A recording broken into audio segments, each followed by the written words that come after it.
This is my last update for the summer of 2020, and for this update I'll focus briefly on the status of COVID-19, we'll go over the index returns, and then I'll hone in a bit on the policy shift that was announced by Fed, which I think is the big story come out of the month of August. Greetings viewers, you're watching Aman Sangha, independent financial advisor based out of Mississauga, Ontario.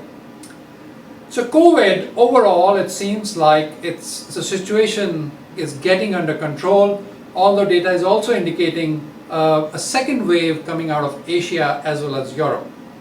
Now mind you, the second wave has not been accompanied by the kind of mobility clampdown that we saw in the first wave, but it just gives you a glimpse of things that could possibly occur if we have a wave in the fall, a subsequent wave in the fall.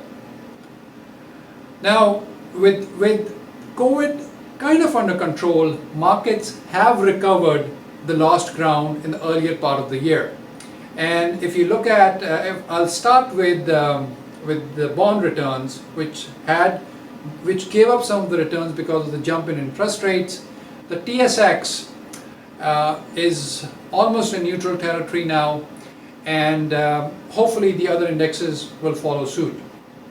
But the big story so far, the biggest winner till year to date, has been gold, which also gave up some of the gains because of the rise of the jump in interest rates.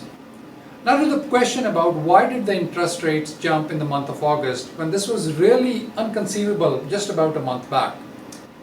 And in my opinion, it could be attributed to the shift in policy announced by Fed.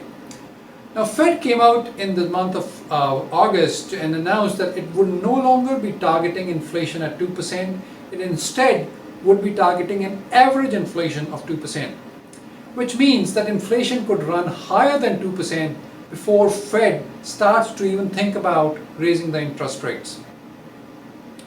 I think this is a significant change in policy from the Fed, and it will have implications on how portfolios are constructed, especially if you have a long-term time horizon.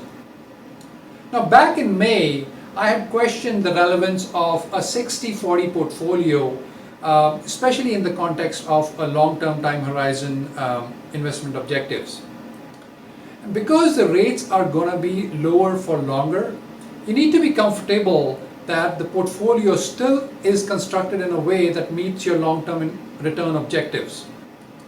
And so if given in this change, the new scenario that we are on, and likely it's going to be here for the next little while, you're looking to revisit your portfolios or looking at ideas as how to reconstruct them, you know the number to call: 905-363-5035.